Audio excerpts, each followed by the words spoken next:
मेरा नाम शर्जील नईम है और मैं बलूचिस्तान तुर्बत ज़िला केच का रहने वाला हूँ। और मैंने ये सोशल मीडिया पर ये आरजू राजा का जो वाक़या पेश आया है, इसको एक जबरी तौर पर इस्लाम कबूल करवाया गया और आए दिन हमारे मसीहों के ऊपर इस तरह के वाक़या जो है पेश आते हैं।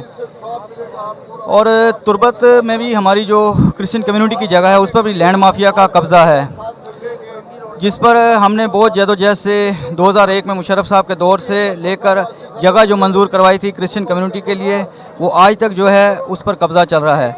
हमने बहुत सी एप्लीकेशन दी, बहुत सी दरखास्तें दी, लेकिन उस पर कोई भी अमल दरामद किया नहीं गया। अभी हाल ही में ये मार्च 20 में मेरे वालिद साहब को 15 अगस्त को जो है ना उठाया गया।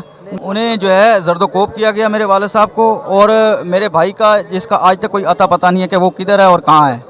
और हमारे साथ क्रिश्चियंस के साथ इस तरीके का जुल्म और तशद्दुद किया जाता है और हम जो है रुपोश हैं। हम अपने आला काम बाला से, ह्यूमन राइट्स से जो पाकिस्तान में काम कर रहे हैं और जो पाकिस्तान से बाहर हैं, उनसे रिक्वेस्ट करते हैं कि हमारी जो है दादरसी की जाए, हमारी सुनी जाए। बहुत शुक्रिया।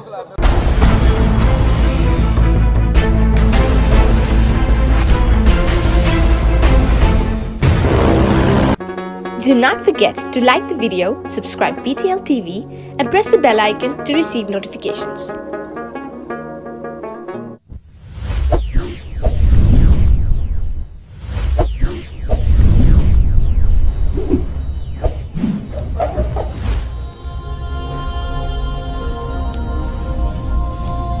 Jesus is the light of the world.